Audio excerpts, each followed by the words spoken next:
अस्सलाम वालेकुम, क्या हाल है आप सबका। उम्मीद करता हूँ खैरियत से होंगे। तो आज हम बात करेंगे क्रिप्टो क्रैश के बारे में, जो कि 10 अक्टूबर से 11 अक्टूबर के बीच में हुआ, जिसने सारे अकाउंट वॉश कर दिए। सही है। जिनकी लिक्विडिटी थी वो भी गए, जिनका स्पॉट था वो भी पैनिक में सेल करके लॉस में चले गए। तो कुछ कॉइन्स तो एंड होते होते रह गए हैं, मतलब 0.001 पे एक एटम नाम का कॉइन है, वो वहाँ से छू के आया है। मतलब आप खुद अंदाज़ा लगा लो, $4 का कॉइन 0.001 से वापस आ रहा है। लेकिन अगर आप वही चीज़ डेस्क पे जाकर देखते हो तो आपको वो नहीं मिलती। वैसा आपको नहीं नज़र आता जैसा कि एक्सचेंजेस पे आपको, सेंट्रलाइज एक्सचेंजेस पे आपको नज़र आ रहा है। जैसे बहुत सारे coins, XRP, Solana, dose coin हो गया, ट्रॉन हो गया, कार्डानो हो गया, एप्पल लिक्विड हो गया, जितने भी थे आल्ट कॉइन, सबको उन्होंने इतना गिराया नीचे, 70 से 90%। लेकिन अगर आप जाकर डेस्क पे देखते हो तो वही कॉइन इतने नीचे नहीं आए। 10%, 15%, 20% इतने आए। इसके पीछे रीज़न क्या है? क्योंकि मार्केट तो एक जैसा ही काम करती है। तो अब यहाँ पे हम क्या सोच सकते हैं? तो हमें यहाँ पे एक बात सोचनी चाहिए कि सेंट्रलाइज्ड एक्सचेंजेस में लिक्विडिटी वाला ऑप्शन होता है, फ्यूचर ट्रेड वाला, जो कि एक बेटिंग है, हराम है, जुआ है। तो उस उससे लोग जो कमाते हैं वही उनकी इनकम होती है, एक्सचेंजेस वगैरह की। तो इस पर हम थोड़ा डिस्कस करते हैं। अब मिसाल के तौर पर किसी ने XRP पर ट्रेड ली हुई थी, तो उसने सोचा होगा 2.57 पे चले, उस टाइम थ्री थ्री प्लस था आई थिंक।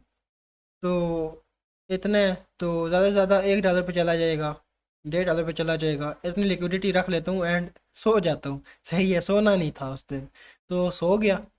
लेकिन जब सुबह को उठे तो अनएक्सपेक्टेड लॉस हुआ है सबको। सही है। लोगों ने ये सोचा भी नहीं था XRP और सुई जैसे कॉइन एक्सचेंजेस पे 0.5 प्राइस शो करेंगे, जो कि लिक्विडेट करके अकाउंट। और बहुत सारे यूज़र्स ऐसे भी हैं जो कि वहाँ पे जाग रहे थे, लेकिन उनके ऑर्डर ही नहीं लगे, एग्जीक्यूट ही नहीं हुए। मतलब क्लोज करना चाह क्लोज नहीं हुए, स्टॉप लॉस लगाना चाह स्टॉप लॉस नहीं लगे। सिवाय मैक्सी ने क्लेम किया है कि उनका कोई ऑर्डर भी ऐसा नहीं रहा कि जो क्लोज ना हुआ हो या किसी को लॉस हुआ हो। एक बंदे ने एक्स पे कोई अफवाह चलाई थी, लेकिन उनकी जो CSO है उसने उसे मेंशन किया, उससे चैट भी की, लेकिन उसने कोई रिस्पॉन्स नहीं दिया। तो इसका मतलब है 49 मिलियन का वो जो कह रहा था वो सब उसका झूठ था। अगर सच होता, कोई सीरियस बंदा होता तो वो लाजमी कहता, क्योंकि 30-40 मिलियन वाला बंदा सुसाइड कर गया यूक्रेन में। तो ये बातें बहुत सीरियस थी, लेकिन वो उन्होंने मैक्सी को जान के ऐसे ही ना गिराने की कोशिश की है। एक्चुअली में मैक्सी अच्छा बिहेव कर रहा था।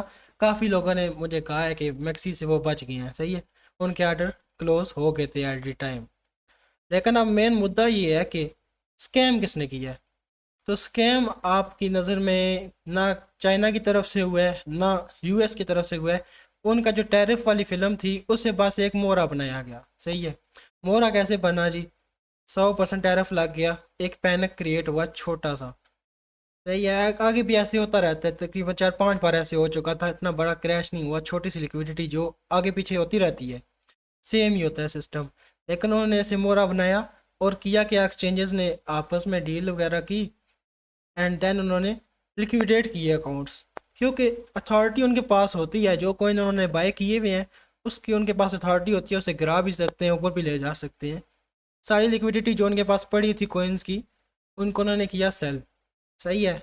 सेल किया, देन उन्होंने सारे जो लिक्विडिटी थी वो पूरी कराई। उसके बाद उन्होंने क्या किया, दोबारा से वही चीज़ें, जो अपने पैसा था उन्होंने लिक्विडिटी दोबारा डाल दी।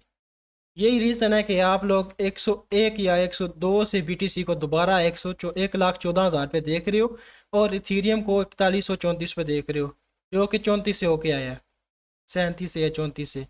और मज़े की बात आपको ये बताऊं कि ये तो चले बाद मैंने आपको कही है कि आल्ट्स कॉइन जो थे वो सेंट्रलाइज एक्सचेंजेस पे, बाइनांस वगैरह पे कम शो कर रहे, ज़्यादा डंप शो कर रहे थे, और टैक्स पे कम शो कर रहे थे। लेकिन ये बात आपको नज़र आएगी कि BNB नहीं हिला, और उसके अलावा जो भी थे मेंटल नहीं हिला, दो पे वापस आ गया ना। उस टाइम भी ना सिर्फ इस पे तो इतना फ़र्क नहीं पड़ा, बाकी सारे कॉइन ख़त्म होते होते रह गए हैं। ये सर $1.3 पे तब भी खड़े हुए थे, 1.2 पे तब भी खड़े हुए थे। ये बायबिट का है और ये है BNB बाइनांस का। इस तरह से क्या हुआ, इनका इनके अंदर जो पैसा पड़ा था बाइनांस का या उसमें बायबिट का, उन्होंने उससे तो निकाला नहीं है, क्योंकि उनका अपना कोइन नीचे चला जाता, वहाँ से लोग बाय कर लेते। देन उनको थोड़ा सा लॉस हो सकता था, कोई वेल आ जाती बाइंग कर लेती, तो वापस तो पैसा डालना था। इसलिए उन्होंने जो अपने नेटिव टोकन से उनमें उन्होंने पंगा नहीं लिया, एंड बाकी सब में उन्होंने पंगा लिया, अवाम को लिक्विडेट किया। लिक्विडेट कैसे किया? कोइन ग्लास पे अगर आप जाते हैं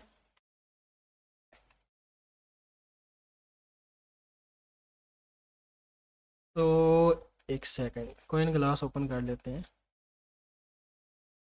कोइन ग्लास पे आप रोज़ जाया करें, देखा करें कितने लोग लिक्विडेट हो रहे हैं। वैसे मज़ा तो नहीं आता, लेकिन थोड़ा सा दुख होता है, लेकिन ये होता है कि बेवकूफ़ों का अड्डा यहाँ पे नज़र आ जाता है, कितने लोग लिक्विडेट हुए हैं। खैर ये ओपन अभी नहीं हो रही, उस तरह हो गई है। तो ये बात आपको जहन में रखनी है कि एक्सचेंजेस ने आपके साथ किया है स्कैम। लिक्विडिटी पड़ी हुई थी नीचे बहुत सारी, बीटीसी की भी और सारे कोइंस की लिक्विडिटी मिला के ना 19 बिलियन बन रही थी। तो उन्होंने सारी लिक्विडिटी उठा ली, 19 अरब डॉलर अपनी तरफ किया, लोगों को कंगला कर दिया और मौजे मार रहे हैं आप। सही है। तो ये बात हुई है आपके साथ, ये छोटी बात तो नहीं है। स्पॉट होल्डर्स को भी लॉस हुआ है, क्योंकि उस टाइम जो जाग रहे थे उन्होंने पैनिक लिया है। जो सुब को थे उनके लिए तो इतनी मुश्किल नहीं थी, वो 70% रिकवर कर गई थी मार्केट। लेकिन ये है कि उस टाइम जिन्होंने सेल कर दिया उनके लिए बहुत बड़ा लॉस है, क्योंकि वो कई लोग ऐसे थे जिन्होंने 2-2 साल से होल्डिंग की हुई थी, 4-4 साल से होल्डिंग की हुई थी। तो उनको बहुत बड़ा लॉस हुआ है, जो कि आप पैनिक लेंगे दोबारा आने में मार्केट से डरेंगे, काफ़ी ज़्यादा आवाम आउट हो जाएगी। सब लोग अब टारगेट लगा के बैठे होंगे।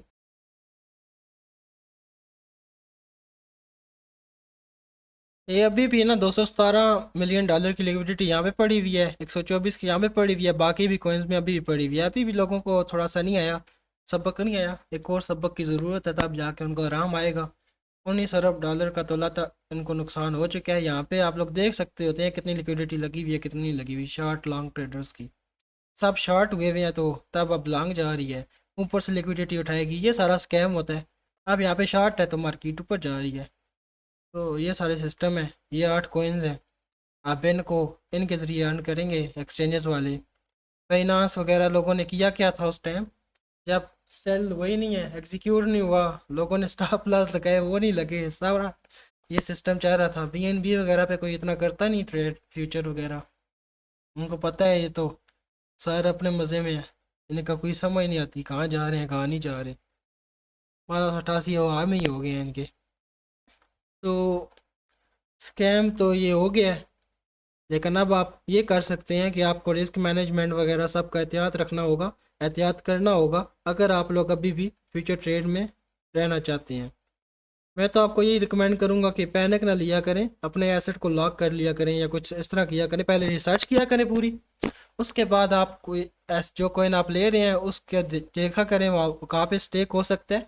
देन आप उसे स्टेक कर दिया करें कुछ टाइम के लिए, ताकि आप लोग उसे पैनिक में भी सेल ना कर पाओ। सही है, ये बात है। रिसर्च आपकी ज़रूरी है, कोई भी कॉइन है उसके ऊपर आपकी रिसर्च ज़रूरी है। लेकिन एक बात तो आपको क्रैश से समझ आ गई होगी कि इससे आप लोगों ने परमानेंट अपना पोर्टफोलियो नहीं समझना, परमानेंट इन्वेस्टमेंट नहीं समझनी, क्योंकि ये एक स्कैम भी हो सकता है, कोई कॉइन भी आपके साथ स्कैम कर सकता है।